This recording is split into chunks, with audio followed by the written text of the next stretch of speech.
Well, following the death of actor Gene Hackman and most recently a Sumter resident, a gentleman named Henry Dubose, who was found dead this morning. Alzheimer's is a huge topic, and Hannah, it's one that we work to kind of normalize the conversation because every situation is so different for each family. That's right. You have to talk about it to bring awareness to it. And in South Carolina, close to 12% of people over 65 have Alzheimer's. And over the last 20 years, the number of Alzheimer's deaths has actually increased by 175%. Joining us now in the studio is Taylor Wilson from the South Carolina Alzheimer's Association. And obviously, Taylor, situations like this are heartbreaking when you hear that a loved one has passed away. But, you know, when we have people's attention, we want to try and help as many families as we can.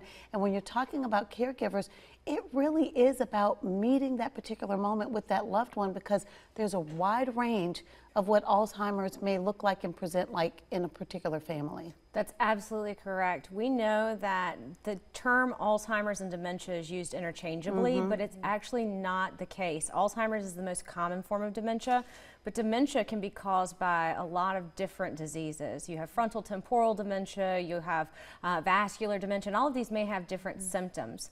We do understand that one of the most dangerous behaviors of dementia, though, is wandering by car or wandering by foot. And so we really try and have caregivers plan ahead to think through what the options are for safety in their homes, to provide a safety checklist. Is there ways that we can ensure that their loved one has a GPS device on a bracelet or on an anklet that they can always be able to find out where they are? Wandering by car, making sure that you have low jacks or things like that you can track the loved one. The first 24 hours are the most dangerous for a loved one who's wandered with dementia, and we understand that in that time they may be subjected to harsh temperatures, but they also may not be traveling on a route that a caregiver may expect.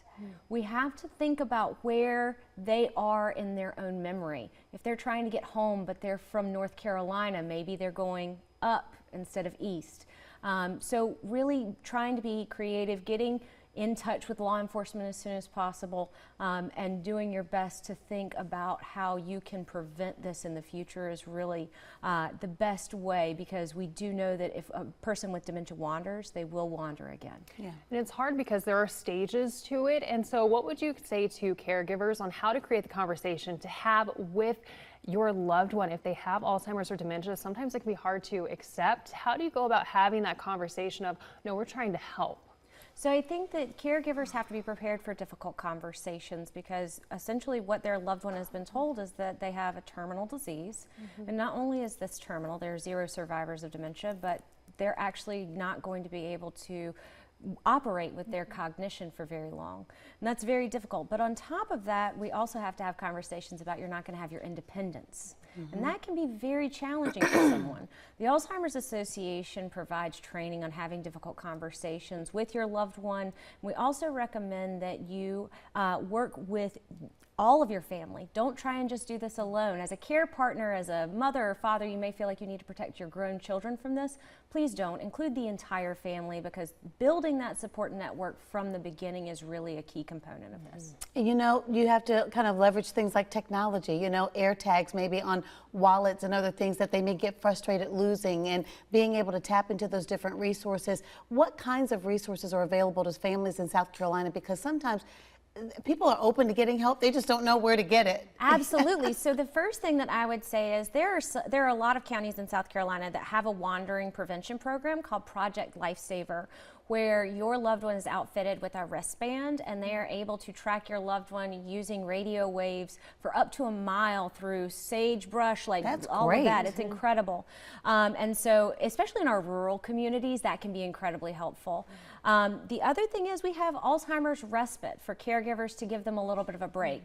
Alzheimer's caregivers, dementia caregivers are really providing an incredible amount of care with an able-bodied individual. So we know that they get tired, they need a break too.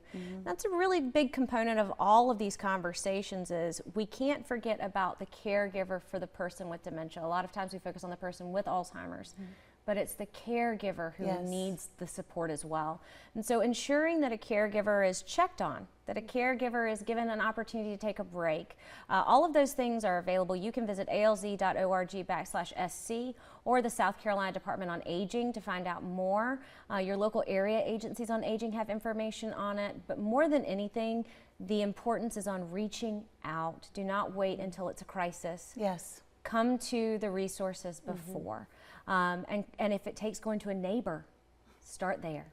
Absolutely. Just Great information, Taylor. Thank you so much. I hope this conversation gives a Yeah. lot of people help, because so many families are dealing with this, and sometimes you feel like you're alone, but we do have resources and people who care in our community who are willing to help you build that team, make sure caregivers have a break to help you tackle those to-do lists and all those things. So we'll make sure the link to the website that Taylor mentioned also is posted on WISTV.com. Absolutely. Thank you so much for being here with us. All right, well, let's go ahead and get a check of our first alert forecast with meteorologist Vaughn Gaskin. Hey, Vaughn. All right.